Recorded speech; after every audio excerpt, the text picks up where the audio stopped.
bang manabik sa mga bagay lalo na kung noon pa lang natin yon naranasan? Pero kung paulit-ulit tayong magiging sabik sa paggawa ng mali ay dapat lang natin yung tingilan. Ikaw kabarangay, meron ka bang kapanapanabik na karanasan sa buhay mo? Dear Papa Dudut, magandang araw po sa inyo at sa mga kabarangay natin na katulad kong avid listener ng Barangay Love Stories. Paborito ko na talaga kayo noon pa man. At halos napakinggan ko na karamihan sa mga istorya ninyo sa radyo at online. May iba nga na binabalik-balikan ko pa dahil sobrang ganda talaga. Kaso'y natigil na lamang yung madalas kong pagtutok sa inyo noong may pinagdaanan kami ng Mr. Kong si Ronan. Masasabi ko na medyo mabigat yon, Papa Dudut, kaya naisip kong magpadala ng sulat sa inyo upang kahit papaano ay mapayuhan ninyo ako. Bago ang lahat, ay tawagin nyo na lamang po ako sa pangalang Marialyn. 30 years old na ako sa ngayon at kasalukuyang work from home insurance agent. Nangungupahan kami rito sa Mandaluyong at isa namang forma ng asawa ko. Sa trabaho niya ay may pagkakataon na nadidestino siya sa malayo at nakakauwi lang sa akin kapag tapos na ang project nila. Masipag si Ronan at wala akong masabi sa kanya pagdating sa bagay na yon. O doon ay 7 taon ko siyang boyfriend bago kami kinasal. Kaya kilala na siya ng mga magulang ko, Papa Dudut. Sa loob ng 7 taong yon ay ni minsan ay hindi kami nagsama ni Ronan sa isang kama kasi takot ang mga magulang ko na baka may mangyari sa amin, lalo na nung nag-aaral pa lamang kaming dalawa noong magsimula ang relasyon namin. Pero noong nakaraang taon ay hindi sinasadyang nahuli kami ni Mami na naghahalikan sa kwarto ko na nakalimutan ko pang ilak. Gulat na gulat noon si Mami at sinabi niya kaagad kay Daddy. Mariin nilang sinabi na dapat na kaming ikasal, Papa Dudut. Kaya naman kinausap nila kami ng masinsinan at nagplano na para sa kasal namin ni Ronan.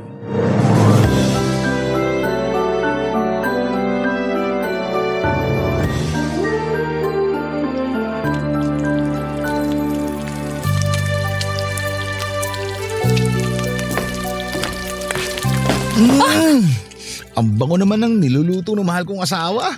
Rona naman, baka masunog tong tusino Hindi yan masusunog. Halu-haluin mo lang. Marunong ka pa sa akin. Ako kaya yung nagluluto, tapos ikaw nakayakap lang sa akin. Namiss kita eh. Pagising ko wala ka na sa tabi ko. Ano kaya yun? Anong kaya yun? Malamang bumangon na ako para makapagluto ng almusal natin. Tsaka ng baon mo, may pasok ka pa kaya? Ano ba yan? Back to work na ba ulit? Bakit? Nagrereklamo ka? Hindi naman. Pero di ko pa kasi nasusulit yung oras na magkasama tayo eh. Bitin pa ako, babe. Bitin ka pa sa lagay na yan? Maya't maya ka nga nakalingkis sa akin. Parang ayaw ko nang humiwalay sa'yo. Sorry ka, kasi kailangan ko nang hanguin tong mga tusino. Mabuti pa, umupo ka na dun sa mesa para makakain na tayo. Ano ba yan? Nakayakap pa nga eh. Upo ka na rin. Kain na tayo, babe. Oo, sige. Oh, heto yung fried rice. Partneran mo ng tusino at itlog. Nung nakaraan ko pa talaga gustong kumain ng tosilog eh. Salamat, babe ah. Walang anuman. Kain ka marami Mapaparami talaga ako ng kain nito. Pero pwede bang pagkatapos natin kumain? Hoy, Ronan. Alam ko yung tono mo. Ha? Anong tono yung sinasabi mo, babe? Kilala na kita. Yan pa nga lang titig mo at ngisi mo, alam ko nang ibig mong sabihin eh. Pero hindi ang sagot ko. Hindi agad. Iisa lang tayo. Babe, sige na. Anong isa lang? Nakarami nga tayo kagabi. Hindi ka man lang ba napagod? Hindi. Full charge ako pagkagising ko. Pwes ako lowbat. Grabe naman. Hindi ba mahimbing ang tulog mo? Mahimbing naman. Pero pinagod mo kaya ako kagabi, babe. Kaya pwede ba? Skip muna tayo ngayong araw. Medyo masakit kasi ang katawan ko eh. Sige, mamasahihin na lang kita. Ang kulit talaga. Masahe lang. Walang kalokohan, promise. Maniwala sa'yo. Oo nga. Pexman! May pasok ka pa sa trabaho. Ako rin, kailangan ko na maghanda maya-maya. Kaya tigilan mo ako sa kakaganyan mo. Baka pareho pa tayong mahuli sa mga trabaho natin. Ewan ko na lang. Ay, grabe. Nakakatampo naman. Ikaw pa nga may gana magtampo? Biro lang. Siyempre, naiintindihan ko naman. Saka tama ka. May pasok pa tayo sa trabaho. Kaya imbis na pagkatapos kumain mamayang gabi na lang pag uwi ko. Pagpareho nang tapos mga trabaho natin. Mag-o-overtime ako dito sa bahay. Ikaw naman ang tatrabahuin ko. Pambihira, masyado ka talaga mainit. Siyempre, masanay ka na. Bakit? Ayaw mo ba? Siyempre, gusto. Pero mamayang gabi na. Ikaw ang masusunod, mahal na Reyna.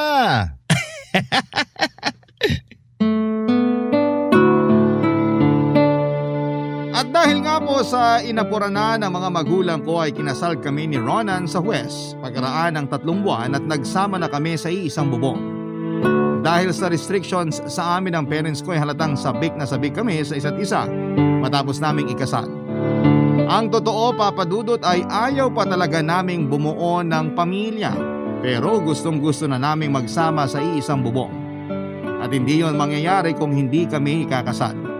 Makalumang tao kasi ang parents ko hanggang ngayon ay naniniwala pa rin sila na kailangan munang ikasal ang lalaki at babae bago magsama. 5 buwan ang mabilis na lumipas. Masasabi kong mas lalong naging mainit ang pagsasama namin ng mister ko, lalo na pagdating sa kama.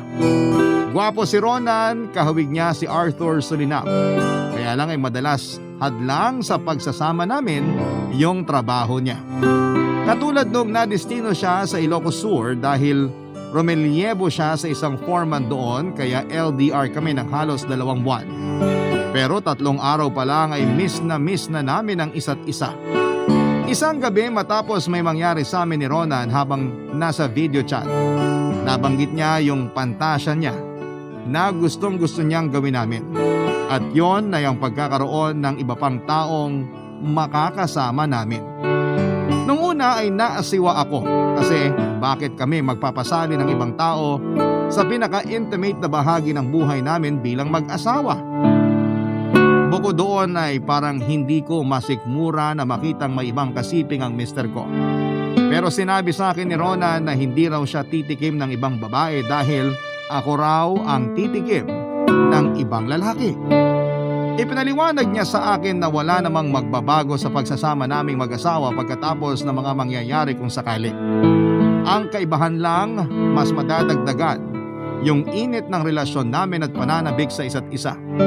Dagdag pa ni Ronan na maraming mag-asawa ang pumapasok sa ganong klase ng setup, kaya hindi yun masama. Sa huli ay nakumbinse na rin niya ako kaya nagsimula na kaming kumausap ng mga lalaki na pwede naming makasama. Doon namin nakilala ang isang lalaki na itago na lang natin sa pangalang Drake. Single, maayos ang trabaho at naghahanap lang ng thrill sa buhay niya, Papa Dudut.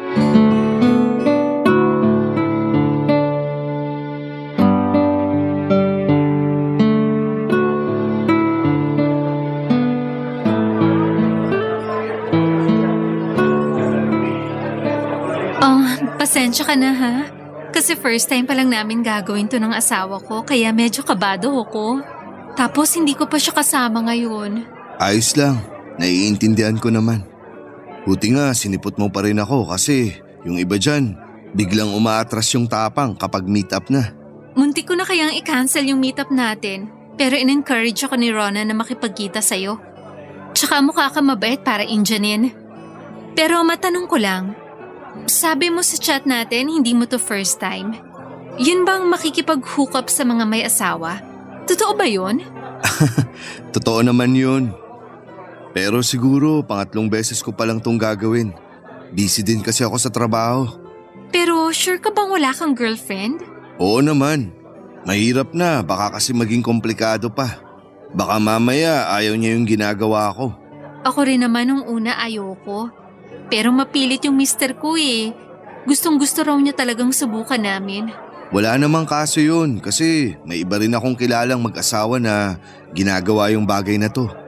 Yung isa pa nga dun aya na ako. Hindi lang ako umoo. Kasi ayokong pumatol sa mga kakilala ko. Gusto ko yung katulad nyo ni Ronan. Yung bang ngayon ko palang nakilala. Sa bagay, parang ang awkward naman nun kung kakilala mo tapos magkikita kayo para gumimik. Oo, pero depende naman sa'yo yun. May iba kasi na patay mali siya lang pagkatapos. Kumbaga, last lang, walang halong feelings. Kaya ayos lang sa kanila. Pero kanya-kanya namang trip yun. Kumusta na pakiramdam mo ngayon? Kabado ka pa rin ba? Oo eh. Hindi ko kasi alam kung tama ba itong gagawin namin ni Ronan. Sigurado namang napag-usapan nyo na to ng masinsinan, tama? Oo. At pumayag naman ako. Pero kasi parang nakukonsensya ako. Hindi ba ako maruming babae kung magpapagalaw ako sa hindi ko asawa? Depende sa paniniwala mo yun. Pero para sa akin, hindi naman. Lalo na't may consent ka naman sa asawa mo. Isa pa, wala namang mamamagitan sa atin. Kumbaga, kayo pa rin ni Ronan yung mag-asawa. Tayo, wala lang. Minsan lang magkakasama sa kama. May punto ka. Pero hindi ko pa rin mapigilang kabahan eh. Ayos lang yan. Huwag mo na lang munang isipin yung bagay na yun para makapag-relax ka. Madaling sabihin, mahirap gawin. O sige, ganito na lang. Tanungin mo ako. Kahit ano lang, para malibang ka at para di ka nakabahan. Matagal ka na bang pumupunta rito sa cafe na to? Medyo. Paborito ko tong cafe na to eh. Ganda ng taste mo ah. Kasi ang sarap ng coffee nila. Mahilig ka rin ba sa kape? Oo. Kaya lang hindi ko naman mayaya si Ronan sa ganitong mga lugar. Kasi hindi siya mahilig sa kape. At sabi niya, puro raw matatamis yung tinitinda sa mga coffee shop. Saan kayo madalas nagde-date? Sa paborito niyang Korean restaurant. Kaso hindi ko naman hilig yung mga pagkain Koreano. Yung iba kasi doon maanghang. Tapos masyado matapang yung lasa kaya ayoko. Tsaka nahihilo ako sa dami ng mangkok sa mesa. Talaga? Pero sumasama pa rin ako kay Ronan. Kasi nga na-enjoy niya yung pagkain. Kaya lang nakakatampo. Kasi pag ako yung nagyayaya, ayaw niya. Oo nga. Kung ako yung asawa mo, sasamahan pa rin kita kasi sinamahan mo nga ako kumain sa paborito kong Korean restaurant. Give and take, ika nga. Ganun naman yung mag-asawa eh. Pero hayaan mo na. Baka iba-iba talaga yung tao. Mabait naman si Ronan at mahal ko siya kahit na hindi siya perpekto. Totoo rin naman yan. O sige, ako naman ang magtatanong.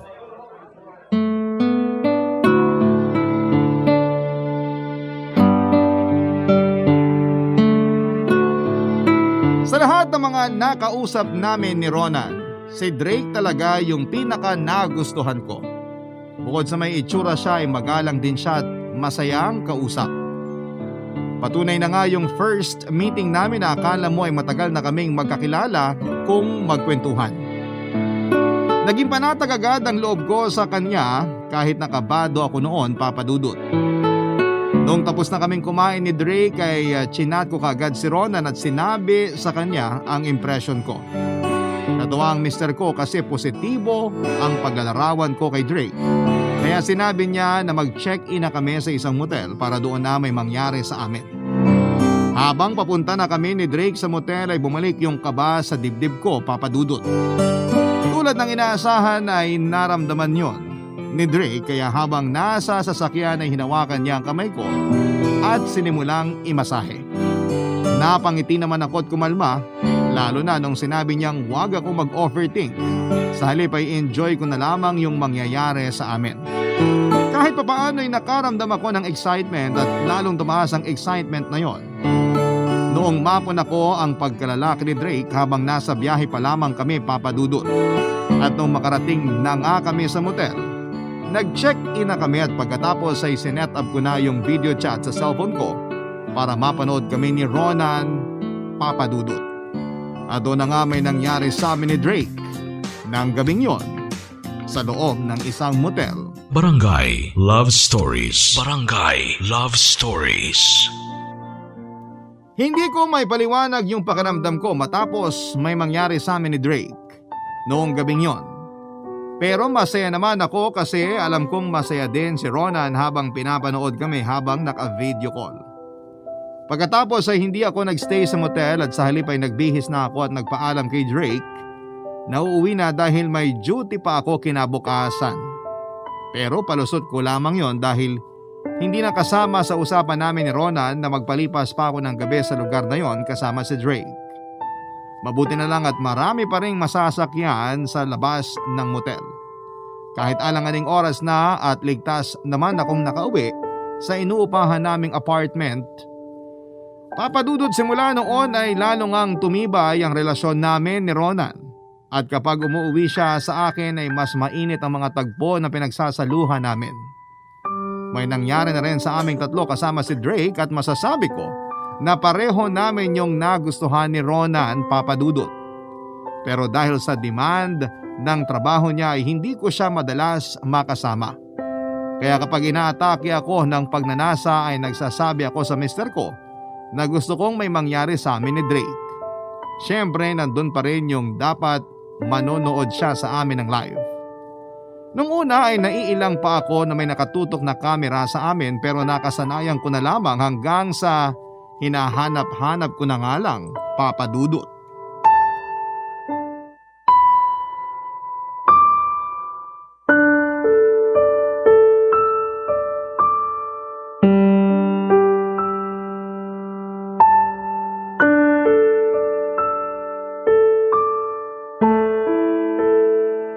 Ang kulit ni Ronan.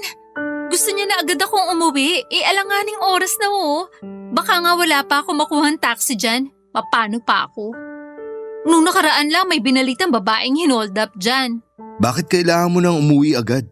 Dito ka na magpalipas ng oras. Hintayin mo na lang mag-umaga tapos saka ka umuwi. Di ka pa naman siguro malilate sa duty mo, no? Hindi naman, tsaka flexible naman yung trabaho ko. Yun naman pala, dito ka na muna magstay. Pero baka magalit si Ronan. Gusto pa naman nun nasa bahay na ako maya-maya. E di wag mong sabihin para di niya malaman. Magpalusot ka na lang pag tinanong ka. Saka sobra naman siya kung pipilitin ka niyang umuwi mapanganib nga. Buti ka pa naiintindihan mo ko. Tsaka concern ka sa kalagayan ko. Hindi naman mahirap gawin yun, lalo na kung mag-asawa kayo. Ay, kaya lang kahit mag-asawa na kami ni Ronan, hindi siya ganyan sa akin. Siguro kaya gusto niya na akong umuwi kasi ayaw niya tayo magkaroon ng extra time together. Seloso kasi yun. Baliw ba siya? Kung seloso siya, sana hindi siya pumasok sa ganitong setup. Ewan ko ba dun? Sa aming dalawa siya naman tumapilit na subukan daw namin gawin yung pantasya niya. Nung una nga ayoko. Tapos ngayon pumayag na ako saka siya aarte ng ganyan. Minsan sakit talaga siya sa ulo. Sorry pero parang may side yung asawa mo. Di ko alam na ganyan pala siya. Pinakaayaw ko pa naman sa lahat yung pinagseselosan kasi wala naman akong ginagawang masama. Wala naman talaga. Masyado lang malisosyo si Ronan. Hayaan mo na nga, huwag na natin siyang pag-usapan. Baka masira lang yung moment natin. Ang saya-saya pa naman natin kanina. Ibig bang sabihin yan hindi ka na uuwi? Hindi na. Bahala na kung anong sasabihin ko kay Ronan mamaya. Basta dito lang ako. Ikaw ba? Uuwi ka na? Gusto mo na ba akong umuwi? Siyempre hindi. Pero ano? Pero may iba akong gusto. Parang alam ko na kung anong gusto mo base sa mga tingin at ngiti mo Grabe ka naman sa akin. Ganun na ba ako kahalata? Medyo, pero ayaw mo ba? Siyempre gusto. Yun naman pala Ano pang hinihintay mo? Tara na, tumabi ka na sa akin. Sandali. Parang gusto ko muna maligo para fresh naman ako. Masyado mo akong pinagod kanina Huwag ka nang maligo. Mamaya na lang pagkatapos natin. Kung gusto mo, samahan mo na lang ako maligo. Sige, gusto ko yan. Hindi ko ina-expect yung comfort sa mga salita ni Drake pero naramdaman ko yon ng gabing yon. Aaminin ko na naging panatag ako at ligtas sa piling niya kahit na malayo ang asawa ko. Hinatid ako ni Drake malapit sa apartment namin makalipas ang 6 na oras. Sinabi ko na lamang kay Ronan na hindi na ako nakapag-update sa kanya noong nakauwi ako sa bahay dahil lobat na ako at antok na antok. Naniwala naman sa akin ang mister ko kaya hindi na siya masyadong nag-alala na hindi ko sinunod ang gusto niyang gawin ko pagkatapos na may mangyari sa amin ni Drake, Papa Dudut. Simula nga noon ay naging regular na ang komunikasyon namin ni Drake. Nag-uusap kami kahit na hindi alam ni Ronan. Sa katunayan, mas madalas ko pa nga siyang kausap kesa sa asawa ko. Ewan ko ba pero parang nagugustuhan ko na si Drake. Lalo na mas nakikita ko na ang malaki nilang kaibahan ng mister ko. Ayaw ko naman silang pagkumparahin pero hindi ko talaga mapigilan. Mas gentleman kasi si Drake kumpara kay Ronan sa lahat ng aspeto. Mainipin din ang mister ko. Hindi nga ako noon mahintay ng 5 minuto kapag nagsha-shopping ako o nag-grocery. Kaya kahit nung hindi pa kami kasal ay ayoko talaga siyang kasama na mag-mall. Bukod doon ay hindi athletic si Ronan katulad ni Drake. Kaya hindi ko rin siya sinasama kapag sumasali ako sa mga marathon kasi madali siyang mapagod at madalas na magreklamo. Naaaburido lamang ako kaya nga sobrang na-enjoy ko nakausap si Drake dahil pareho kami ng mga gusto. Kumbaga'y nagkakaintindihan kami. Simula noon ay lumalim yung feelings ko para kay Drake. Kasabay noon ang biglaang pagtabang ng relasyon namin ng mister ko, Papa Dudut.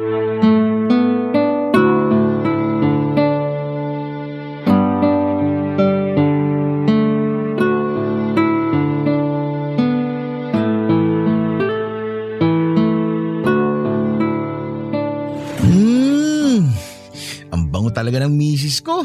Ronan, ano ba? Ano ba? Huwag mo kasi akong lingkisin na parang ahas. Naiirita ako eh. Bakit ka naman naiirita Asawa mo naman ako. Asawa nga kita pero hindi ka makahalata. Ano bang ibig mong sabihin? Naglalambing lang naman ako. Iyang paglalambing mo mauuwi na naman sa kung saan. Hindi ka makaintindi na wala ako sa mood. Bakit wala ka sa mood? Meron ka ba? Oo, meron ako kaya wala ako sa mood. Pambihira naman. Noong mga nakaraan wala ka rin sa mood. Wala ka pang regla noong mga araw na tinanggihan mo ako. Kita mo ngayon, may dalaw ka na. Sana hindi mo ako tinanggihan noong nakaraan para nakahabol man lang tayo bago ka nagkaroon. Totoo bang meron ka? O baka niloloko mo lang ako na meron para hindi mo ako mapagbigyan?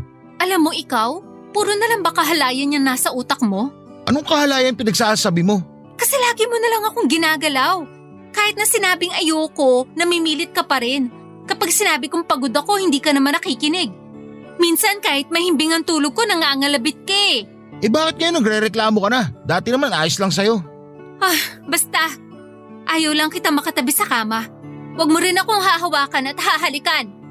May iba ka nang gustong hawakan at halikan, ganun ba? Ano? Anong ano? Tanong ko sagutin mo. May ibang lalaki ka na ano? Wala akong ibang lalaki. Kung wala bakit todo iwas ka sa akin? Baka nakakalimutan mo, asawa mo ako. May karapatan ako sa'yo at dyan sa katawan mo. Asawa mo lang ako pero hindi mo ako pag-aari. Ang kapal naman ng mukha mong sabihin sa akin yan. Hindi mo na ako nirespeto. Kasi kung may respeto ka sa akin, hindi mo ako tatratuhin ng ganyan. Napakabastos mo. Kahit na ano pang sabihin mo, hindi ako naniniwala na wala kang iba. Kasi kung wala, hindi ka mag-iinarte ng ganyan. Kilala kita, Maria Lynn. Alam ko kapag nagsisinungaling ka. Kaya sabihin mo na yung totoo. O sige, sasabihin ko na. Total, gusto mo namang malaman, di ba? Sinong lalaki mo? Sino pa nga ba? Di si Drake? Walang hiya ka? Pasensya ka na, babe. Hindi ko sinasadya.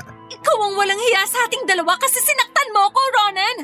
Wag mo ako matatawag na babe kasi galit ako sa'yo. Ikaw pa may karapatang magalit sa akin Ikaw na nga itong may iba. Hindi pa kami ni Drake pero nagugustuhan ko na siya. Pero paano nangyari yun? Siguro kasi dahil mas mabait at mas caring si Drake kesa sa'yo. Nire-respeto niya ako. Hindi niya ako pinipilit kapag ayoko.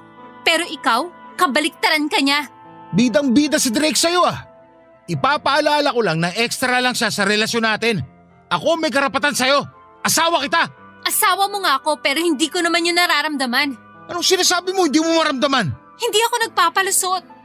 Ngayon na sinabi ko na yung totoo, hindi ka pa rin naniniwala. Bahala ka sa buhay mo. Paniwalaan mo kung anong gusto mong paniwalaan. Diyan ka na! Oh, saan ka pupunta? Maria Lynn, bumalik ka dito!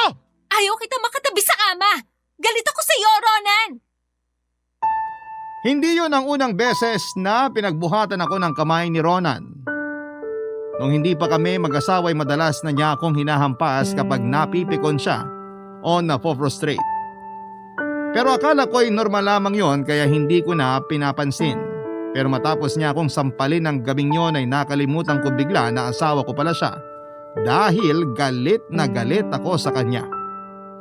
At dala nga ng bugso ng damdamin ay umalis ako sa apartment namin at hindi na nagpapigil pa sa kanya. Sa bagay, hindi rin naman niya ako pinigilan dahil mas mataas pa sa kanya ang pride niya.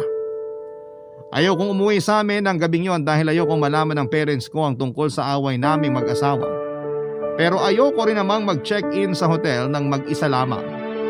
Doon ko na nga naisip na kontakin si Drake at masaya ako dahil kahit hating gabi na ay sinagot pa rin niya ang tawag ko. Sinabi ko sa kanya ang sitwasyon ko at ramdam ko sa boses niya na alalang alala siya. Pinayuhan niya ako na manatili sa isang 24 hours fast food chain at doon niya ako susunduin. Pagkalipas nga ng 25 minutes ay dumating na nga si Drake at sumama na ako sa condo unit niya. Nang gabing yon, Papa Dudut. Barangay Love Stories. Barangay Love Stories. Papa Dudut na natili ako sa condo ni Drake ng 3 araw at 4 na gabi. At sa loob ng mga panahong yon ay walang sawa kong kinokontak ni Ronan. Pero ni minsan ay hindi ko siya kinausap dahil galit pa rin ako sa kanya. Malungkot pa rin ako sa ginawa niya sa akin kasi kahit kailan ay hindi ko naranasang pagbuhatan ng kamay ng mga magulang ko. Tapos ay gagawin lang niya sa akin yon. Doon ako nakaramdam ng matinding pagsisisi na pumayag akong magpakasal sa kanya. Kung mas nakilala ko pa sana siya ng gusto ay baka na-realize ko na ayoko pala siyang mapangasawa. Nang mga panahong yon ay alam kong may nararamdaman ako kay Drake. Gusto ko na siya kasi mas caring siya kesa kay Ronan. Tapos ay pareho rin kami ng mga interes sa buhay. Naisip ko na kung siya ang karelasyon ko ay mas magiging masaya ko. Sa nakikita ko ay gusto na rin naman ako ni Drake. Kaya biglang lumakas yung loob ko na ipagtapat na sa kanya ang nararamdaman ko. Isang beses ay pinagluto ko siya ng mga putahing paborito niya para sana sa pinaka-espesyal na gabi ng buhay namin, Papa Dudut.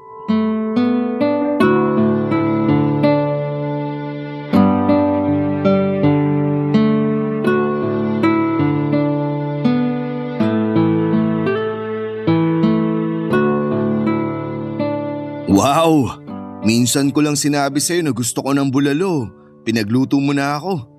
At kuwang-kuwa mo pa yung luto ng mama ko. Bigla ako tuloy siyang na-miss. Masaya ako na gustuhan mo yung luto ko. Ang totoo, niluto ko yan na punong-puno ng pagmamahal. Kaya naman pala masarap. At hindi lang yan. Pinag-bake din kita ng chocolate chip cookies. Sorry pala kasi ginalaw ko na yung mga ingredients mo tsaka yung oven. Nakita ko kasi na may mga pambake ka sa cabinet eh. Medyo marami pa yung laman, tsaka may iba pa nga na hindi pa nabuksan. Okay lang naman kesa ma-expire. Binili ko yun last month kasi sabi ko gusto kong matutong mag-bake. Kaso tinamad na ako kasi ang hirap pala. Naisip ko na dapat siguro kumuha ako ng baking class. Kasi doon pa lang sa pag-measure ng mga sangkap, medyo dehado na ako. Sandali, paano ka natutong mag-bake? Tinuturuan ako ng mami ko. Nagbe-bake kasi siya ng mga goodies na lagi niyang pinang-giveaway sa mga katrabaho ni Daddy kapag may event sa company nila. Hindi na ako magtataka kung masarap yung mga cookies na binake mo. Para nag-worry tuloy ako. Bakit naman? Paano kung hindi pala masarap? Eh di napahiya ko na si mami niyan. Isipin mo na lang ako di nga makapag-bake. Ikaw kahit di masarap, marunong mag-bake. Pero naniniwala ako na masarap yung mga cookies mo. Kaya huwag ka nang mag-worry. Sige, salamat ha. Gumagaan talaga ang loob ko sa mga comforting words mo eh. Mabuti ka pa sinusuportahan mo ko sa mga bagay na gusto ko. Hindi tulad ni Ronan. Ayaw kaya nun ng mga cookies ko, hindi raw siya mahilig doon. Matanong ko nga pala, kumusta na kayo ni Ronan? Don't tell me hindi mo pa rin siya kinakausap hanggang ngayon. Kung kakausapin ko man siya para sabihin na gusto ko na makipaghiwalay. Ha? Bakit naman? Kasi may iba na akong gusto. Ibang gusto? Sino naman? Ay, medyo mahina ka rin pala makagets, no? Siyempre, ikaw. Ako? Maria Lynn, ano kasi? Alam ko magugulat ka, pero ilang araw na akong tsumitsyempo na makausap ka at masabi sa'yo yung feelings ko. Gusto kita, Drake. Hindi lang pala gusto kasi mahal na kita. Baka naman nabibigla ka lang sa sinasabi mo ha? Hindi ako nabibigla. Seryoso ako sa sinabi ko. Mahal na kita. Pero may asawa ka. Paano na lang si Ronan? Sige nga. Hindi ko alam. Basta ayoko na siya makita at makasama pa. Ay, hindi pwedeng gano'n na lang yung gusto mong mangyari. Kasal kayo. Saka di pa naman kayo nakakapag-usap. Sabi mo, panay text niya sa'yo at humingi ng tawad, di ba? Bakit di mo muna siya subukang kausapin? Kung makapagsalita ka naman parang hindi mo narinig yung sinabi ko. Sabi ko ayoko na sa kanya kasi ikaw na yung mahal ko. Narinig ko naman, pero Pero ano? hindi kita mahal, Maria Lynn. Wala rin akong gusto sa'yo. Ha? Akala ko kasi. Baka akala mo lang. Pero pasensya ka na kasi kaibigan lang turing ko sa'yo. Wala rin sa bokabularyo ko yung ma-inlove sa mga nakakasiping ko sa kama. Lalo na kung may asawa. Ganun ba? Baka nga maling akala ko lang tapos nag-assume na ako. I'm so sorry kung yan yung naramdaman mo. Wala ka namang kasalanan eh. Tsaka may point ka rin naman sa mga sinabi mo. Hindi ko pa sinusubukang kausapin si Ronan. Hindi naman siya basta kung sino lang kasi kahit balik-baliktarin ko pa ang mundo, asawa ko pa rin siya. Kaya nga baka pwede pang maayos. Pag-usapan niyo yung problema niyo. Tapos magsimula kayo ulit. Kung kinakailangan na itigil na natin yung ginagawa nating tatlo, walang problema sa akin. Ako na mismo yung lalayo para di na ako makasira sa pagsasama niyo. Sobrang sakit na marinig mula kay Drake na hindi pala mutual yung feelings namin sa isa't isa. Ako lang pala yung nag-assume na gusto niya rin ako. Akala ko kasi kahit man lang kaunti ay lumalim na ang nararamdaman niya para sa akin. Pero matapos ngang linawin ni Drake na ayaw niyang mamagitan sa amin ni Ronan, ay na-realize ko ang mga kagagahan ko. Doon ako nahiya sa sarili ko matapos bumalik sa akin na kasal na pala ako. At kung makikipaghiwalay ako ng tuluyan kay Ronan ay mag-uumpisa na naman akong muli. Bukod doon ay siguradong pagagalitan ako ng parents ko kung hihiwalayan ko si Ronan. Gigisahin nila ako at pipilitin nilang alamin ang totoong dahilan ng hiwalayan. Ayoko malaman ng mga magulang ko ang kabalbalang ginawa naming mag-asawa. Kasama ang ibang lalaki. Kaya hindi ako nag-atubiling ayusin namin ni Ronan ang gusot sa aming relasyon. Na-appreciate ko lahat ng mga sinabi at pinayo sa akin ni Drake, Papa Dudut. Nakakatuwa kasing meron pa rin palang mabubuting tao na katulad niya. Malaki ang pasasalamat ko kay Drake dahil naging kaibigan ko siya sa maiksing panahon ng aming pagkakakilala. Kaya nga bilang pagsunod sa gusto niyang gawin ko. Kinausap ko na si Ronan at ipinagtapat ko na sa kanya na nakituloy ako kay Drake pero wala namang nangyari sa amin ng mga panahong yon. Naniwala sa akin si Ronan at hindi na rin siya nagalit sa akin kasi alam niya na may kasalanan din siya kung bakit muntik na kaming magkahiwalay, Papa Dudut. Sinubukan ulit naming ayusin ang aming relasyon.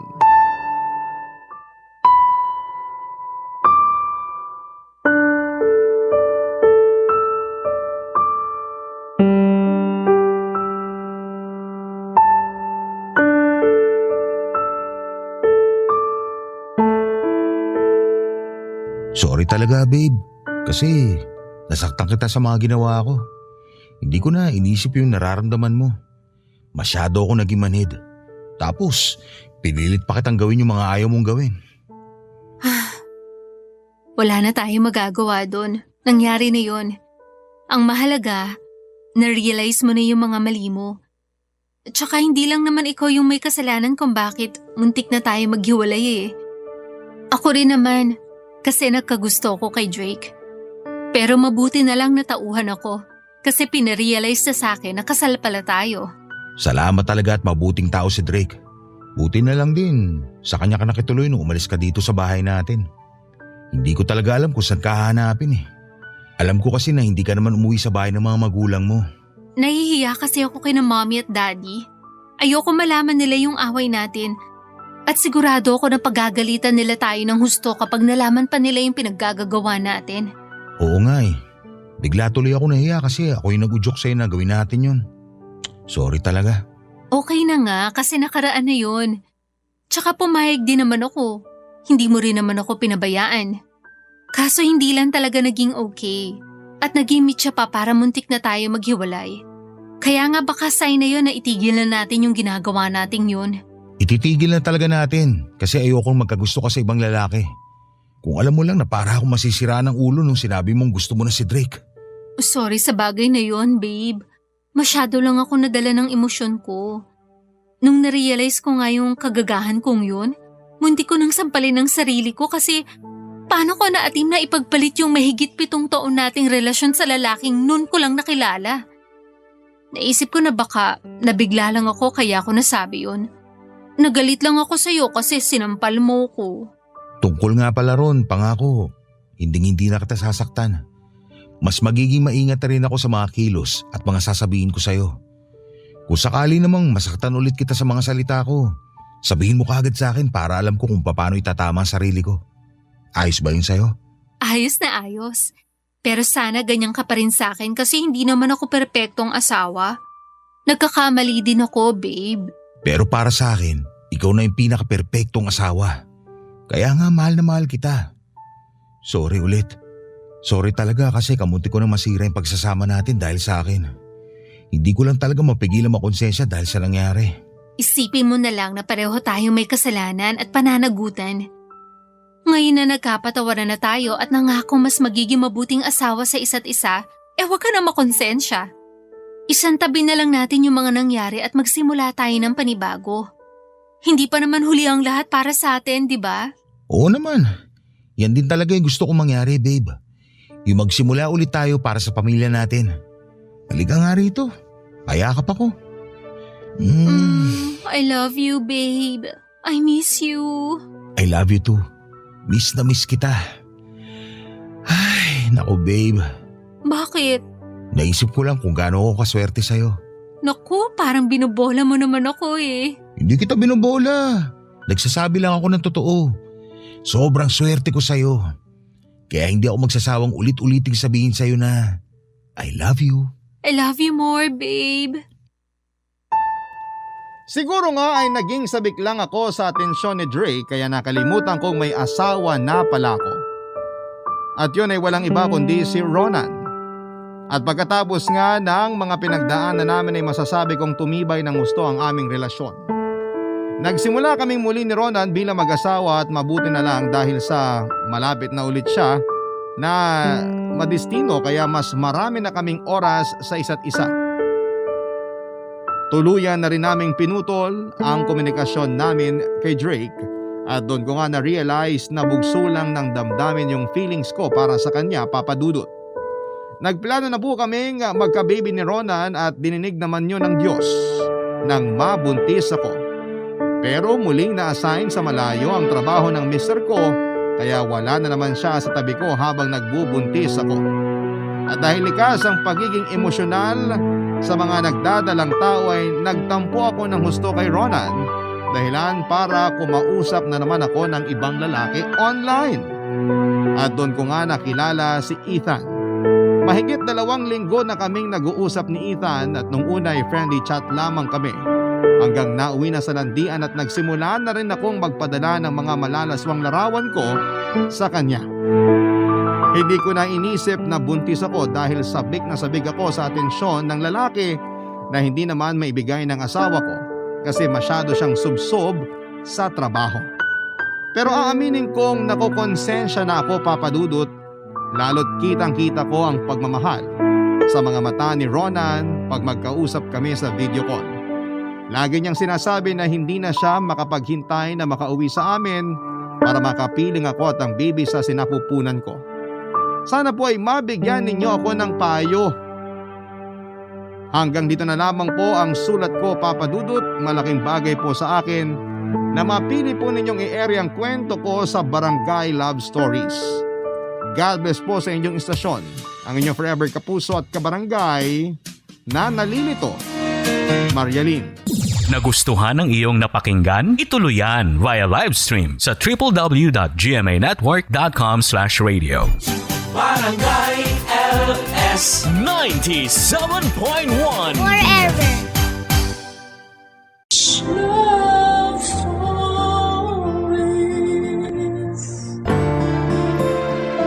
Tayong mga tao ang pinakamatalinong nilalang ng Diyos dito sa mundo.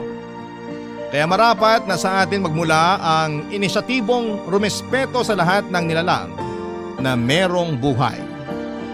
Ikaw kabarangay, mapagmahal ka ba sa hayop? Dear Papa Dudut, ang sabi ng paborito kong teacher noong high school, ang buhay daw natin sa mundo ay mayahalin tulad sa isang paglalakbay, kung saan ay walang katapusang landas ang ating tatahakin bago tayo dumating sa ating kamatayan. At sa bawat landas na ating daraanan ay meron tayong makikilala na magiging bahagi ng ating buhay.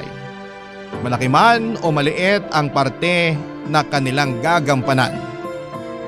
Bago ko ipagpatuloy ang pagbabahagi ng aking kwento, pabati muna ng isang magandang tanghali sa mga bumubuo ng Barangay Love Stories. Tawagin niyo na lamang po ako sa pangalang Pabian, avid listener at kabarangay from GMA Cavite. Isa akong private employee at nasa edad 40 na.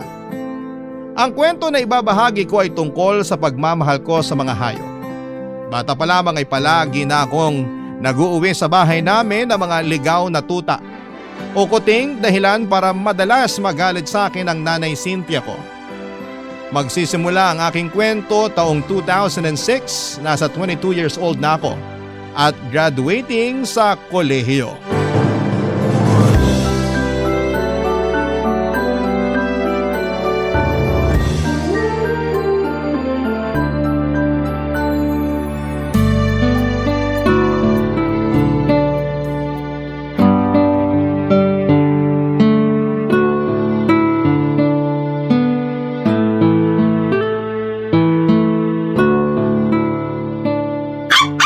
Naku, huwag ka munang maingay, Buknoy. Baka marinig tayo ni nanay. Kulit talaga. Pabian, bakit may dala kang tuta? Nay, binigay lang po sa akin si Buknoy nung may-ari ng tindahan na lagi nating inuutangan. Bakit mo naman yan tinanggap? Namatay daw po kasi yung nanay ng mga tuta, kaya pinamimigay na niya. Hindi na raw po kasi nila kayang alagaan. Sana hindi mo na lang tinanggap. Kawawa naman po. Saka kamukha siya nung namatay kong aso na si Bogart. Tingnan nyo, pareho sila ng kulay. Wala akong pakialam kahit pakamukha niya ni Bogart o si Bogart pa yan. Alam mo namang ayoko ng mga aso rito sa pamamahay natin pero ang tigas talaga ng bumbuna mong bata ka. Hindi na po ako bata. 22 years old na po ako. Bakit hirap na hirap kang intindihin na ayoko nga sabi ng alagang aso o pusa sa bahay natin? Pasalamat ko na nga lang noon nawala na si Bogart tapos nag-uwi ka na naman ng panibagong konsumisyon. Patigilin mo nga yung tuta na yan! Shhh! Huwag mo nang tawalan si nanay, Buknoy. At nakuha mo na talagang pangalanan niyang tuta na yan, ano? Hindi ka ba talaga nakikinig sa akin, Pabian? Nakikinig naman po, pero wag niyo naman po sanang paalisin si Buknoy. Wala na siyang mapupuntahan. Kawawa naman po siya. Anong kawawa? Anong walang mapupuntahan? Tuta lang naman yan. Mabuti sana kung sanggol yan, baka naawa pa ako at payagang kang gup-gupin natin. Kahit po tuta lang si Buknoy, may buhay pa rin siya. Di ba, Buknoy? Ay, naku, para kang baliw, kinakausap mo pa yung tuta. Sawayin mo nga yan. Nakakatakot yung tahol niya. Buknoy, behave na ha. Huwag mo nang tawalan si nanay. Wala naman akong ginagawang masama sa kanya. Kasi nga, naiintindihan niya yung sinasabi niyo sa kanya. Paano niya maiintindihan hindi naman siya tao? Siguro sa tono ng boses niyo at sa ekspresyon ng mukha niyo. Malakas po ang pakiramdam ng mga hayop, lalo na sa mga taong may ayaw sa kanila. Kaya mas lalo kong ayaw mag-alaga ng aso Sige na po, payagan niyo na akong alagaan si Buknoy. Pagsasabihan ko na lang siya at ititrain para hindi maging pasaway sa inyo. Siguraduhin mo lang talaga na hindi ko magiging sakit ng ulo yung tuta na yan ha. Kasi kung hindi may kalalagyan ka sa akin. Nay naman. Wag mo akong manay-nay naman. Tigas ng ulo mo. Sinabi kong ayoko ng kahit na anong hayop sa pamamahay na to pero hindi ka nakakaintindi. Sorry na po. Babawi na lang ako sa inyo. Bubunutan ko kayo ng mga uban. Ewan ko sa'yo. Kala mo siguro makukuha mo ko sa pagganyan-ganyan mo no? Ayaw niyo po ba? Akala ko ba makati na ulo niyo kasi marami na kayong uban? Syempre gusto. Sinabi ko bang ayoko? Pero ayoko na nakakapasok sa loob ng bahay ang tuta mo. Diyan lang yan sa labas kasi ayoko na makalat.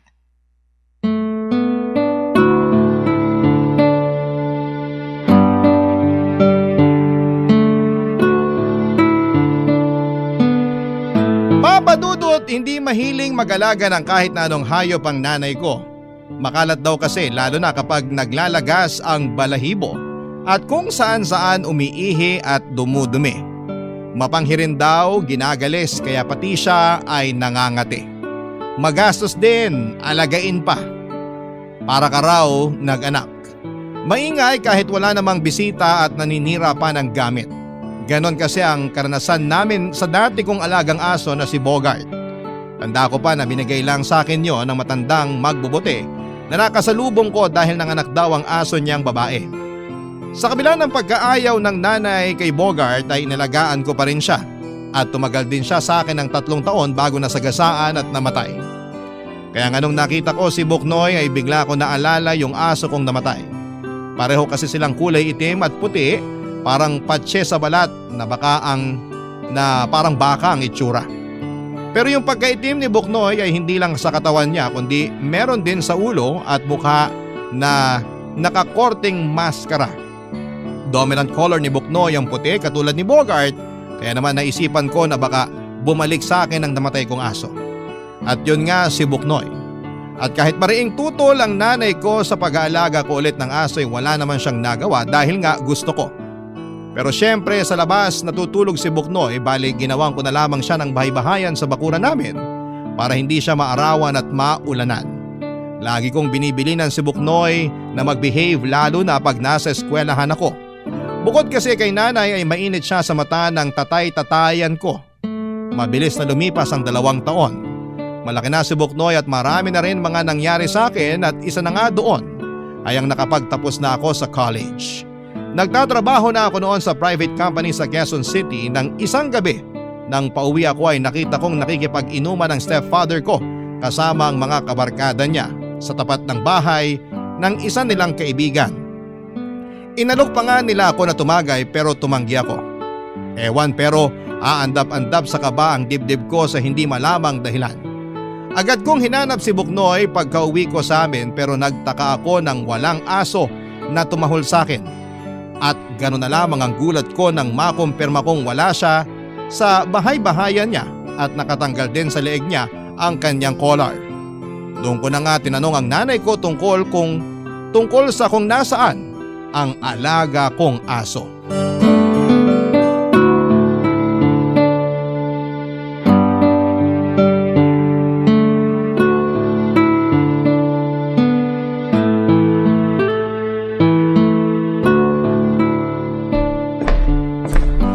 Nay, nakita niyo po ba si Buknoy? Hindi ka pa nga nakakapagmano sa akin si Buknoy na agad hanap mo? Magmano ka muna! Sorry, Nay. Mano po? Nagugutom ka na ba? Pinagtabi kita ng ulam, nandyan sa may mesa, sinasakluban ng platito. Masarap yan, kaldereta. Kaldereta? May pambili na po kayo ng pangkaldereta? Ha? Aba oo. Dumilihensya yung tatay mo kasi wala ka pa namang binibigay na sweldo. Kasusweldo ko lang po, Nay. Sa katapusan pa ako ulit sa sweldo. Ang tagal naman. Buti na lang talaga masarap pa yung ulam natin ngayon. Hindi niyo pa po sinasagot kung nasaan si Buknoy. Bakit ba kasi sa akin mo hinahanap yung aso mong yon? Kasi kayo po yung nandito sa bahay natin. Malamang sa inyo ko siya hahanapin. Kasi Ano pong nangyari kay Buknoy? Wala na. Binenta na ng tatay mo dun sa kaibigan niya. Binenta? Bakit niya po binenta? Nakulong sa nadahan Kamukha raw nung aso mo yung paboritong aso ng misis niya. Namatay na yung kanila sa sakit nung nakaraang taon. Kaya ayun, inalok na lang ng tatay mo yung aso mo. Kaya hindi si Buknoy ang kalderetang ulam natin ha? Wala naman po akong sinabi na si Buknoy ito Wala nga, pero mga tinginan mo mapanghusga. Baboy yan. Binili ko sa palengke nung binigyan ako ng tatay mo ng pera. Pero bakit niyo po inayaan na ibenta ni tatay si Buknoy? Hindi niyo man lang ba siya pinigilan? Pinigilan naman. Sinabi ko na aso mo yun at dapat magpaalam muna sa'yo kaso hindi nakinig yung tatay mong yun. Pupuntahan ko po siya. Lagot siya sa akin. Ano? Hoy Fabian! Wag mong gagawin yan! At bakit po hindi? Dapat malaman ni tatay na mali yung ginawa niya. Aso ko si Buknoy at hindi ko siya binebenta. Kilala mo naman yung tatay mo, di ba? Pumapatol yon kahit kanino, lalo na pag napasukan ng alak ang sistema. Kaya kung ayaw mong malumpo at gumapang sa semento habang putok ang labi at naliligo sa sarili mong dugo, pumirmi ka na lang dito sa bahay natin. Pero Nay, kailangan ko hanapin si Buknoy. Kailangan ko siyang mabawi dun sa bumili sa kanya. Ang alam ko, lumuwas na sa Maynila yung nakabili kay Buknoy. Bumisita lang naman yun dito sa atin Hindi ko na alam kung saan sila nakatira kaya wala na rin saysay na hanapin mo pa yung aso mo. Tsaka aso lang naman si Buknoy. Hindi naman siya tao kaya huwag ka na mag-aksaya ng lakas. Palibhasa, hindi kayo ang nag-alaga at nagmahal kay Buknoy kaya ganyan kayo makapagsalita. Hindi niya kailangan maging tao para mahalin. Basta, para sa akin, aso lang si Buknoy kaya hindi ko siya pag-aaksaya ng panahon na hanapin pa. Magpasalamat ka na lang kasi napakinabangan natin siya. Kumita tayo, di ba? Ayan, may masarap tayong ulam dahil sa kanya. Tsaka, dog lover naman yung nakabili sa aso mo. Nangako siyang aalagaan niya si Buknoy.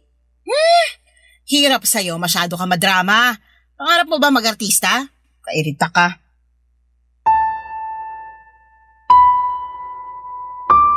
Papadudot, galit na galit ako sa tatay-tatayan ko dahil sa ginawa niya kay Buknoy. Galit din ako sa nanay ko kasi hinayaan lang niyang ibenta ang alaga kong aso. Sobrang sakit talaga noong nangyari pero pinilit ko pa rin hindi magpadala sa emosyon. Kilala ko kasing walang sinasanto ang tatay-tatayan ko kaya mas pinili ko na lamang na manahimik at kimkimin ang kalungkutan dahil sa nangyari sa alaga ko. Ang sakit mawala ng aso.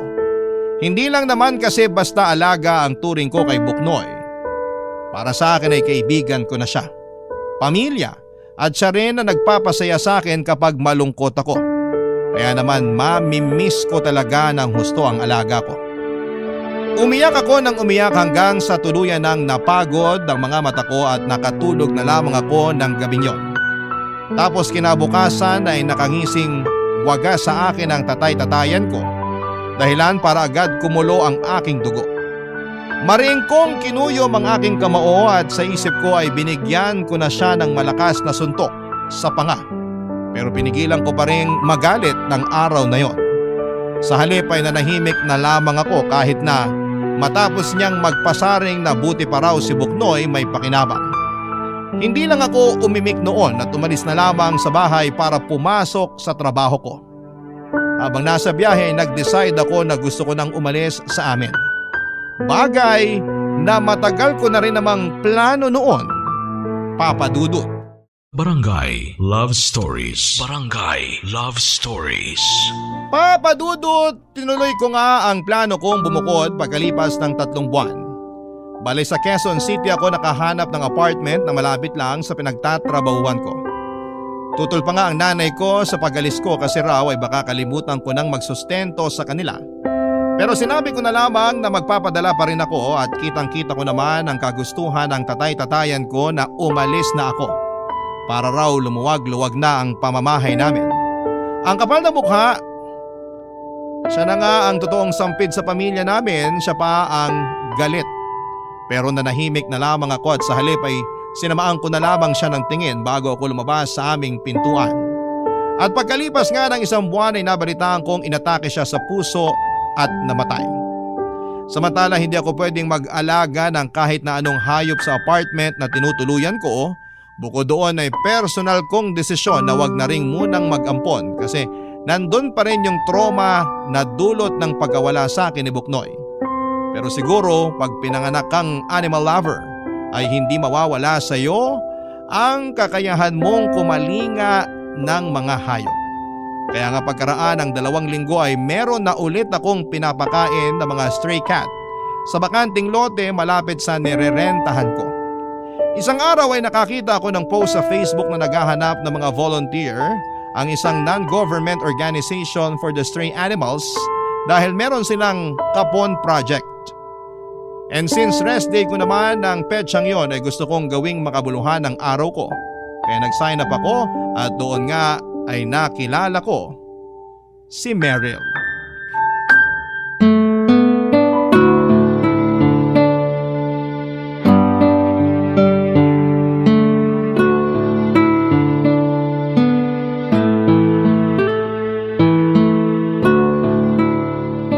Hi, Meryl, tama? Oo, tama. Ikaw si Pabian? Oo. Tubig, gusto mo? Sige, salamat. Sakto, nauuhaw na ako.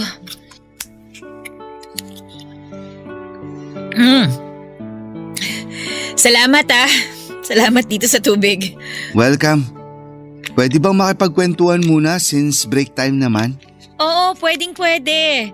Ang busy natin kanina pero masaya naman ako kasi marami ang nagpa-register at nag-participate sa Kapon project natin. Oo nga eh. Pero may ilan pa rin sa mga nagpa-register na hindi pa nakakapunta. Baka mamayang hapon pa yung iba, tirik pa yung araw eh. Baka tinatamad pa silang lumabas. Pero sana makapunta sila, no? Kasi sayang naman yung opportunity na makapun ng mga alaga nilang aso at pusa. Oo nga eh. Saka ako mismo na-amaze kasi hindi ko alam na necessary pala nakapunin ng mga alaga nating aso at pusa. Oo, kailangan talaga yon. May mabuting benepisyo sa kalusugan ng mga alaga natin ng pagkakapon. Makakaiwas sila sa mga malalang sakit kasi hindi na nila kailangan pang magbuntis, di ba? Hindi na rin sila maglalalayas ng bahay. Alam naman natin na delikado silang magpagala-gala yung mga alagang aso at pusa, di ba? Nakakalungkot na karamihan sa kanila nasasagasaan lang sa kalsada. Kaya nga mas lalo akong bumilib sa project ng organization natin. First time mo lang ba makapag-volunteer sa mga ganito? Oo eh. Naku, sigurado ako na pag may chance, uulit-ulitin mo yung pag-attend sa mga ganitong event. Ako kasi animal lover talaga ako eh. Kahit nung high school pa lang ako, nag-volunteer na ako sa barangay namin. Actually, kahit saan na may ganitong event na malapit lang sa amin. Ang sarap kasi sa feeling na nagagawa ko yung mga bagay na gusto ko. Nakakatulong pa ako sa community. Wow! Dahil sa sinabi mo, lalo akong na-inspire na mag-volunteer. Diba? Ang fulfilling. Oo nga eh. Saka katulad mo, animal lover din ako. Ay talaga ba? Oo. May mga stray cat nga akong pinapakain malapit sa apartment na nirerentahan ko. Hindi ko kasi sila pwedeng kupkupin dahil bawal. Baka palayasin ako ng landlord namin. May mga tao talagang ganun, ayaw sa mga hayop kasi raw marumi, maingay, makalat. Pero deserve rin nilang tratuhin ng maayos, alagaan at mahalin. Wala naman silang pinagkaiba sa mga tao eh. Parehong may buhay at damdamin. Kaya parehong mahalaga din. Sinabi mo pa. Gusto mo bang malaman kung anong pangarap ko? Sige, kung sasabihin mo. Pangarap ko na magkaroon ng sariling farm. Tapos patitirahin ko rin yung mga stray animal. Wow, magandang pangarap nga yan. Sana balang araw matupad mo. Sana talaga. Sa ngayon kasi mukhang imposible pa eh. Naniniwala naman ako na walang imposible basta mabuti yung hangarin mo. Nakikita ko naman kung gaano ka kadedikado. Pakiramdam ko kasi pinanganak ako para ibahagi sa mga hayop yung pagmamahal na meron ako. Hindi katulad natin, wala silang kakayahang magsalita para masabi na nahihirapan na sila, nasasaktan na sila o kaya naman napapagod na.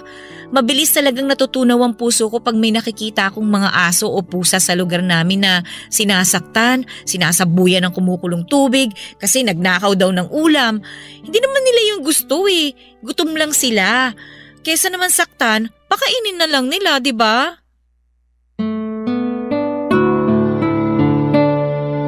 Papadudot maganda si Meryl. Kahawig niya si Julian San Jose at bukod doon ay kuwela rin siya. Maraming kwento at dedikado sa ginagawa niya. Bilib na bilib ako sa kanya kasi matagal na pala siyang volunteer sa mga ganong klase ng event.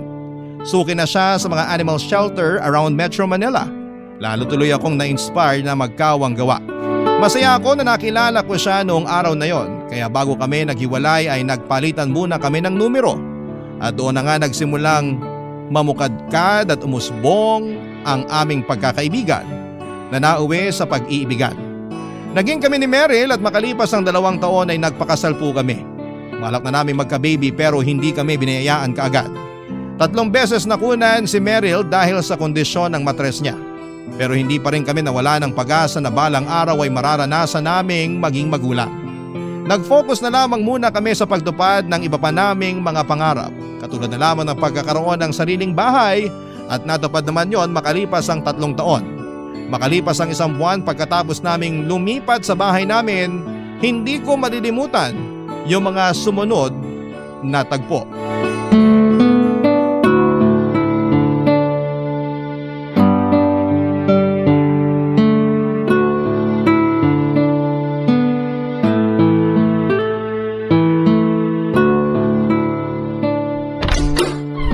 Fabian! Mahal! Ano yun, mahal? May nangyari ba? Meron! May nangyari! Ano yun? Sabihin mo na sa akin kasi nag-aalala na ako. Sige, pero maupo muna tayo sa kama. Sige, halika. Aalalayan kita. Ano ka ba naman? Kaya ko naman ang sarili ko. Halika na, tabihan mo na ako dito. Ewan ko ba? Gusto ko lang din na alalayan ka. Yan. Pwede mo na bang sabihin sa akin kung ano yung nangyari? Para hindi na ako mag-alala kasi kinakabahan ako eh. Kumalma ka lang, mahal. Wala namang masamang nangyari sa akin eh. Hawakan kong kamay mo, ha? Para kumalma ka. Yan. Salamat. Kalmado na ako. Unang-una, gusto ko lang magpasalamat sa'yo kasi kahit na ang dami na natin pinagdaanan, nasa tabi pa rin kita at hindi mo pa rin ako iniiwan. Bakit ko naman gagawin yun sa'yo? Mahal kita. At mahal din kita. Naisip ko lang na maraming mag-asawang naghihiwalay kasi hindi magkaanak yung babae. Sa totoo lang, ayaw na rin naman kitang mahirapan pag nagbubuntis ka. Lalo't mababa yung tsansa na maisilang mo ng buhay at ligtas ang baby natin sakaling makabuo tayo. Anong ibig mong sabihin, mahal? Naisip ko na hindi ko na lang pipilitin na magkaanak tayo kasi mas hindi ko kakayanin na malagay naman sa alanganin ang buhay mo. Huwag mo sanang masamain ha. Gusto ko pa rin naman na magka-baby tayo. Pero kung palagi namang nasa hukay ang isa mong paa pag nagbubuntis ka't nakukunan, mas mabuti pang wag na lang nating pilitin. Sa totoo lang, natouch ako dyan sa sinabi mo. Naiisip mo kasi yung kapakanan ko. Salamat, mahal ha. Walang anuman. Kaya nga nag-decide na akong sumailalim sa vasectomy para hindi ka na nahihirapan, mahal. Kahit na na-appreciate ko yung gusto mong mangyari, pwede bang makiusap muna ako na ipagpaliban mo muna? Huwag ka muna magpa-vasectomy. Ayos lang naman, pero bakit? Kasi buntis ako. Buntis ka? Oo! At gusto ko pa rin na ituloy pa rin natin to.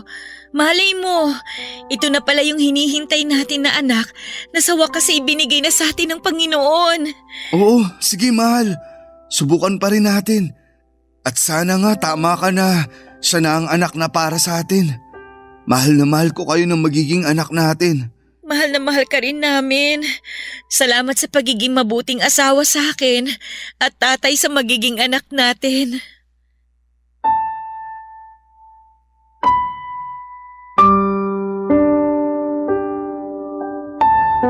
Papadudot marami akong pangarap para sa pamilya namin ni Meryl, lalo na sa magiging anak namin. Kaya malaking biyaya talaga na sa wakas ay dininig ng Panginoon ang panalangin namin gabi-gabi na magkaroon ng supling. Nangako kami ni Meryl sa isa't isa na aalagaan namin ang aming anak at iyon na nga ang ginawa namin. Iningatan ng asawa ko ang pagbubuntis niya at ako naman ang tumutok sa pag-aalaga sa kanya, Papadudot. Dahil nga masela ng pagdadalang tao ni Meryl ay kinailangan niyang umalis sa kanyang trabaho.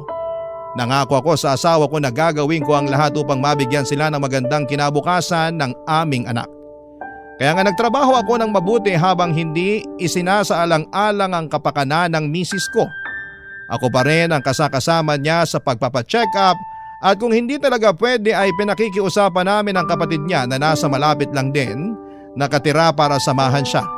At makalipas nga, Papadudot, ang 9 na buwan, ay isinila nga ni Meryl ang aming baby boy. Barangay Love Stories. Barangay Love Stories. Papadudot abot langit ang pasasalamat ko sa may kapal dahil sa dagdag na miyembro ng aming pamilya nang isilang ang aming anak. Masasabi kong masarap sa pakiramdam ang maging isang ama at yun ang bagay na hindi ko ipagpapalit sa kahit na anong bagay sa mundo. At dahil nga first time parents kami ni Mariel ay masasabi kong nahirapan kami, lalo na sa mga unang buwan ng anak namin. Tapos nagka-postpartum pa ang misis ko, kaya extra effort, love and care talaga ang ibinigay ko hindi lang sa aming anak kundi na rin sa asawa ko. Kaya lang, nung 3 buwan na ang baby namin ay may nangyaring hindi namin lubos na inaasahan. Mahimbing noon ang tulog niya bago kami mag-decide ni Meryl na matulog na rin. Pero hindi katulad ng mga nagdaang gabi sa loob ng 3 buwan na yon. Hindi kami ginising ng iyak ng aming anak. Umaga na kaming nagising at nakita naming tulog pa rin ang baby namin. Pero gano'n na lamang ang gulat at kilabot naming mag-asawa nang lapitan namin siya at titigan. Kulay talong na ang baby namin at wala ng buhay. Sa palagay ko, base sa nakita kong itsura ng anak namin, ilang oras na siyang hindi humihinga. Agad namin siyang sinugod sa ospital at ang dahilan ng pagkamatay niya ay yung kondisyon na tinatawag na SIDS o yung Sudden Infant Death Syndrome, kung saan ay prone ang mga sanggol na tamaan ito sa unang 6 na buwan ng kanilang buhay. Madalas nangyayari ang SIDS sa pagtulog at hindi rin alam ng mga eksperto ang sanhi nito. Wala itong senyales at malimit lamang itong iniuugnay sa mga kondisyong medikal tulad ng walang kakayahan ng isang sanggol na magising mula sa pagkakahimbing o biglang pagbaba ng level ng oxygen sa utak at pagtaas naman ng carbon dioxide sa kanyang dugo. Kahit na masakit, kahit na mahirap mawala ng anak ay nanatili pa rin kaming matatag ni Meryl. Pero minsan ay meron talagang araw at gabi na mas mahirap. Nakakatampo lang din kasi pinatikim lang sa amin ang pakiramdam na maging magulang tapos ay babawiin din naman pala siya. Pero sa huli ay nagpapasalamat pa rin naman kami dahil kahit paano ay naranasan namin ang isa sa mga pinakamasayang pakiramdam sa buong mundo.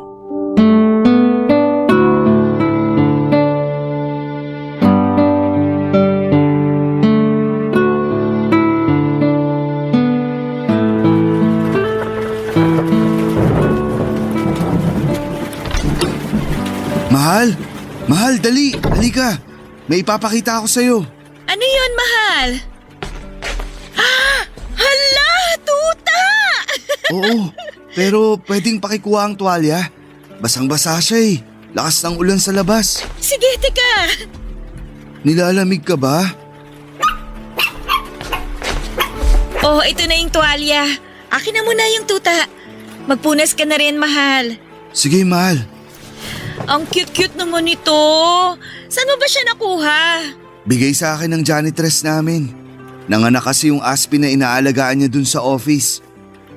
Hindi na raw niya kayang alagaan kasi nga marami na. Kaya ayun, pinamigay na niya. Hindi naman ako humingi pero nakiusap siya sa akin na kung pwede ko raw ampunin na lang. Kinuha ko na rin kasi naawa naman ako nung nagkatinginan kami. Oo nga nakakaawa nga siya. Pero sabi ng janitress namin, yan daw yung pinakamakulit at mahilig maglaro. Hala, mukhang sumasang-ayon siya Oo nga Pero okay lang ba na mag-alaga tayo ng tuta rito sa bahay, mahal? Oo naman. Sa totoo lang, matagal ko na rin gustong mag-alaga ng tuta. Naghahanap na nga ako ng maaampon online Buti na lang inuwi mo tong tuta na to. Ay mahal, ano bang ipapangalan natin sa kanya? May naisip na ako Anong naisip mo? Brownie. Brownie? Kahit kulay itim at puti itong tuta? Oo, para maiba lang. Saka kamukha rin kasi siya ng mga aso ko noon na sina Bogart at Buknoy. Kaya Brownie para letter B pa rin. Pwede namang Blackie kasi may kulay itim siya. Hayaan mo na, mahal. Brown naman yung ilong niya Di ba, Brownie? Oh, sige na nga. Simula ngayon, ikaw na si Brownie. Alam mo, kahit paano nabawasan yung lungkot ko kasi inuwi mo tong si Brownie. Ewan ko ba? Pakiramdam ko, nagkaroon ako ng anak kahit natuta siya. Yan din yung nararamdaman ko. Kahit nung unang beses ko pa lang siya nakita, para bang nakaramdam na ako ng comfort sa presensya niya. Kaya sabi ko sa sarili ko, sige, gusto kong alagaan natin siya.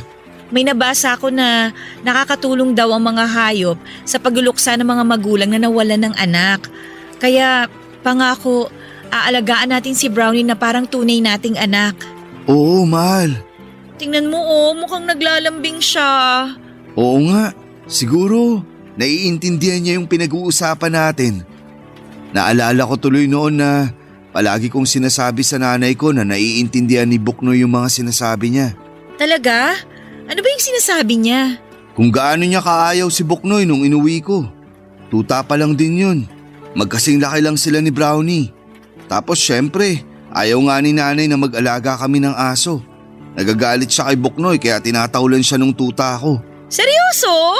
Oo, kaya ayun, hindi na lang umiimik si nanay. Pero sa akin na lang siya nagbububunga nga. Kasasabi na ayaw nga niya ng tuta sa bahay. Pero wala rin naman siyang nagawa kasi gusto ko talagang alagaan at palakihin si Buknoy.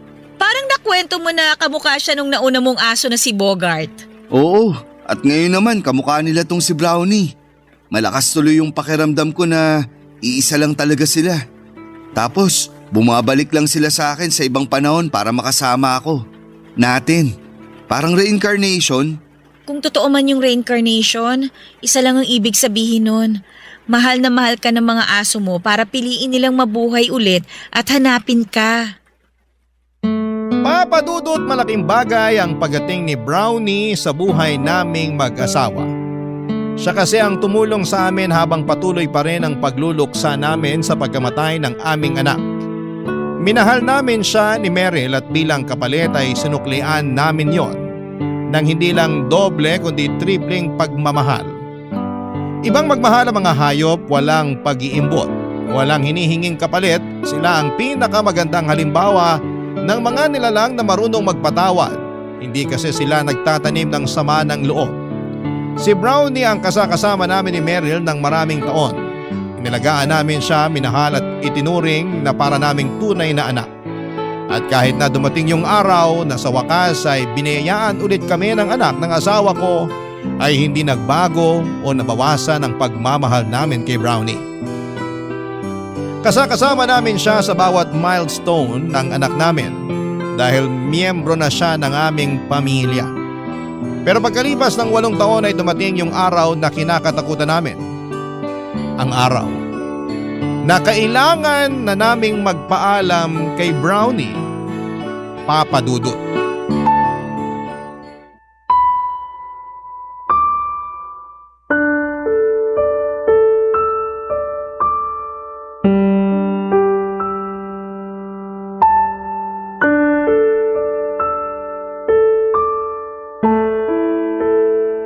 Opo, salamat po.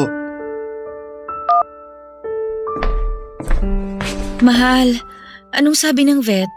Hindi na raw nila magagamot si Brownie. Kailangan na raw natin siyang puntahan doon para magpaalam. Hindi ko kaya.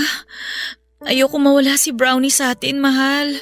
Ayoko rin naman na mawala siya sa atin pero malala na yung sakit niya at hindi na rin siya kayang pagalingin ng gamot. Ginawa na raw nila ang lahat pero kumalat na talaga yung cancer sa katawan ni Brownie. Kaya ano? Kaya nagsuggest sila na patulugin na lang si Brownie. Ayoko. Ayokong patulugin si Brownie, mahal. Hindi ko kaya mawala sa atin yung aso. Ako rin naman pero wala na tayong magagawa. Hirap na yung alaga natin. Inangina na siya. Siguro pinipilit na lang niyang lumaban at idilat yung mga mata niya pag nakikita at naririnig niya yung boses natin. Pero yung totoo, pagod na siya, mahal. Ayoko mawala sa atin si Brownie. Ako rin naman eh. Mahal na mahal ko yung asong yun. Pero kailangan nating tanggapin na hanggang dito na lang talaga yung buhay niya. Bakit kasi maiksi lang ang buhay ng mga aso? Sana mas matagal pa natin silang makasama. Ang unfair tuloy. Oo, unfair pero sigurado ako na naging maligaya naman si Brownie sa loob ng 8 taon na nakasama natin siya. Kasi minahal natin siya, inalagaan. Palagay mo, maaalala pa ba tayo ni Brownie pag umalis na siya? Oo naman, palagi pa rin nila tayong maaalala. Hindi niya tayo makakalimutan, mahal. Kaso parang hindi ko pa rin kaya eh. Parang magbe-breakdown ako habang iniisip ko na mawawala na sa atin si Brownie. Pero sino ba ako para ipagkait sa kanya yung makapagpahinga siya? Tama ka. Hirap na siya dahil sa sakit niya. Oo, at kahit na hindi man nakakapagsalita si Brownie, alam kong nagpapasalamat siya sa atin dahil inalagaan at minahal natin siya. Siguro, iparamdam na lang natin yung pag-aalaga at pagmamahal na yun sa kanya hanggang sa huling hininga niya. Nalulungkot pa rin ako. Nalulungkot din ako pero magpakatatag pa rin tayo. Hinding-hindi natin kalilimutan si Brownie. Kahit na wala na siya sa piling natin, mananatiling buhay ang alaala niya sa ating puso at sa bahay na to. Salamat, mahal ah. Kung wala ka, baka hindi ko talaga kayanin to. Alam ko na mas kaya kong harapin yung ganitong sitwasyon kasi nasa tabi kita. Oo naman, hanggat nabubuhay ako, pangako ko sa'yo na lagi mo ako maaasahan. Hindi kita iiwan. Halika nga, payakap ako.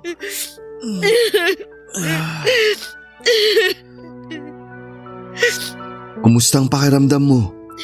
Tingin mo, kaya mo nang pumunta sa klinik para makita si Brownie? Oo, kaya ko. Kaya lang ano? Ano sa palagay mo? Maganda kaya na patikimin na natin siya ng tsokolate? Gustong-gusto niya kasi yung amoy nun eh. Pero bawal naman sa kanya, di ba? Tingin ko, magandang ideya yun. Sigurado akong magiging masaya siya.